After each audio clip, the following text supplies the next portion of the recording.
Welcome back. In this video we're going to start to talk about topics related to formatting and widths and heights and layouts, and this will be one of a couple videos. I'll try to start off slow and not put too much in one video.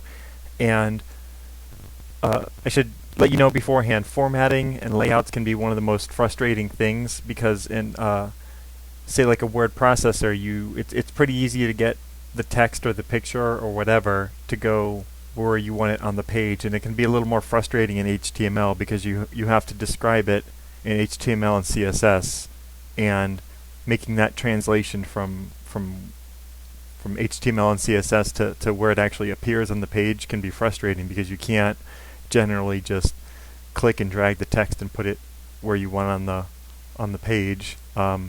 And sometimes if you can, in something like Dreamweaver, it may not appear how you want it to in all browsers. So it's an important topic, and so let's go ahead and get started on it right away. So I went out to the internet and I just copied and pasted a paragraph so we have a little bit of text to work with here. I think this is from some news story about a dinosaur. But so we've got our div set up with our 1 pixel, and I actually was emailed a question about this. So by default, when you're, and I'll bring it up in the browser here so it makes a little more sense. So by default, when you're working with a page and say use what they call a block level tag, I should have, I guess, used the technical term earlier, but that's what it's called, is either a div or a paragraph. They're known as a block level tag. What will happen with your text is it'll just keep on going as much browser as there is. And so let me see if I can make this a little more apparent. So I've reduced the width of my browser, and you can see now that the text, it still goes as much as it can. It always tries to fill that browser window. So if I maximize the browser, that's what happens, is it goes again. So if I had a wide enough browser, this entire sentence could fit on one line. And most of the time, you don't want exactly that. So you want to have some control over the exact width. So let's hop back over, and so the CSS property for setting the width is just width, and then let's set it to 100 pixels should be good. And then so you can see from here it's fixed at 100 pixels. So every time it starts to write out the text, and once it gets to 100 pixels, and let's view this in the browser. So maybe it makes a little more sense. So it hits 100 pixels, and then it says I'm out of room. I'll go to the next line. 100 pixels, next line, and then it goes through and does that all the way. So you can maybe kind of see how that would be used in other ways when you're making your web page. Like if you want to put a side navigation, a lot of times what you'll do is set it to a fixed width of a certain amount of pixels, and put your navigation on the side.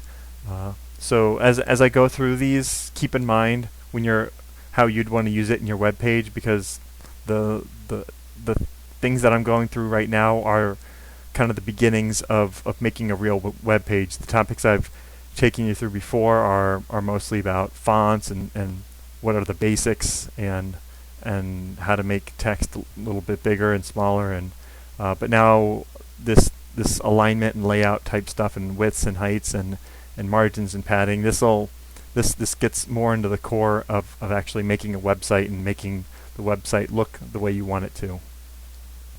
Okay, so that's the width. Now another topic I'll hop into at the same time here are margins. So I'll go ahead and type it first, and then we'll see what it looks like. So I like to see it in the browser for some of these because it'll make more sense. So what happened there? I set a margin. Well, what exactly is the margin? The margin, so we can see our div is surrounded by the 1 pixel box here, and I set it to auto. And so what it does is on the left and the right, this area here from the line to the edge of the page, that's the margin. And when you set it to auto, it puts it in the center. So what happened is we have a fixed width div that no matter what is only 100 pixels wide.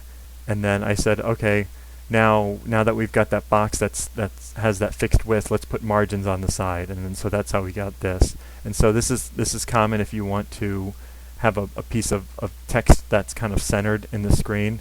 This is, you know, not the greatest example, but it's kind of the basis of when you use center text on the screen.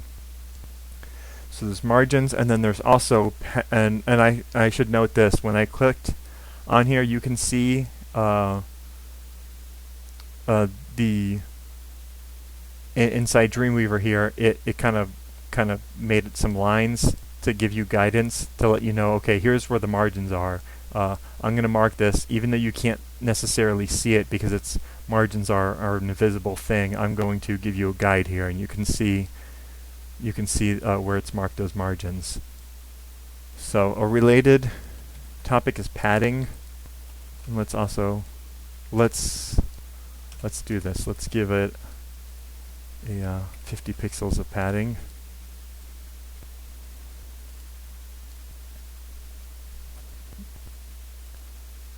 Okay, so I'm going to hit refresh here in a second. This is what the old page was with no padding and only margins. And then so now you can see what this is where this line helps, because if we didn't have it, let's set it to 0 pixels. And it's you can't really tell visually where the margins and the padding ends and the other begins. So let's set it back to 1 pixel and then reload the page. Okay, so the stuff from the left of the screen till we hit that line right there, that's margin. The stuff from the other side of the line till we hit our paragraph, that's padding. Just know what the difference is. It's confusing. Sometimes I forget, and I'll have to actually type in a piece of HTML and say, okay, this one's padding, this one's margin, and get them straight in my head. But that's how those two work, and we set it to a fixed amount instead of auto. We set it to 50 pixels. So on each side here, we have 50 pixels of padding. Okay, I'm going to stop the video here so I don't run into the next topics that we want to go into.